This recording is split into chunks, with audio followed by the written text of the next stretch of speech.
Power star Pawan Kalyan పుట్టినరోజు సందర్భంగా బోల్డ్ అన్ని పోస్టర్స్ పడ్డాయి.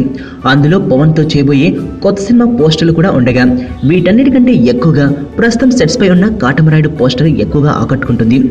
ఇది టైటిల్ లోగో డిజైన్ మాత్రమే అని నిర్మాత శరత్ మహారాజ్ చెప్పినా అందరూ ఈ పవన్ లుక్స్ గురించి మాట్లాడుకుంటున్నారు. కోరగా పెంచిన మీసంతో పవన్ లేటెస్ట్ స్టిల్ బాగా కొత్తగా ఉండడమే ఇందుకు కారణం. అయితే కాటమరాయుడు షూటింగ్ లో పవన్ ఇంకా ఒక్కరోజు కూడా పాల్గొనలేదు కాబట్టి ఆ మూవీ నుంచి తీసిన లుక్ కాదు. ఇక పుట్టినరోజు కోసం స్పెషల్ గా ఫోజులు ఇచ్చి ఫోటో సెషన్ చేసే అలవాటు పవన్ కి ఏమాత్రం లేదు. పైగా ఇలాంటి అకేషన్స్ కి 2-3 రోజుల ముందు నుంచే పవన్ ఎవరికీ అందుబాటులో ఉండరు కూడా. ఇంట్లో పనివారిని కూడా రానవసరం లేదని ముందే చెప్పేస్తాడట. కనీసం కన్న తల్లికి కూడా తనే వెళ్తే తప్ప కనిపించే ఛాన్స్ లేదని అంటున్నారు. ఓ ఫోటో కోసం పవన్ చుట్టూ 3 రోజుల పాటు తిరిగాక తప్పనిసరి పరిస్థితుల్లో కాటమరాయుడు నిర్మాత శరత్ మహారాజ్ ఓ పని చేయాల్సి వచ్చిందట.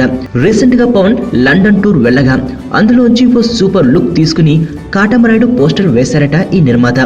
అలా ఆ లుక్ బయటకొచ్చింది తప్ప ఇది సినిమాలోది కాదండి బాబు అంటున్నారు శరత్ మహారాజ్.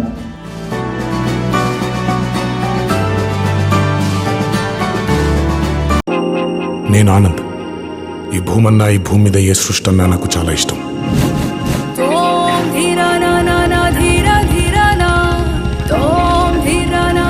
చెట్లు, మొక్కలు, గాలి, నీరు, వాటిని కాపాడుకోవటమే నా పని కూడా. It's a joggers park. 213 చెట్లు ముంబైకి చాలా ఆక్సిజన్ సప్లై చేస్తుంది.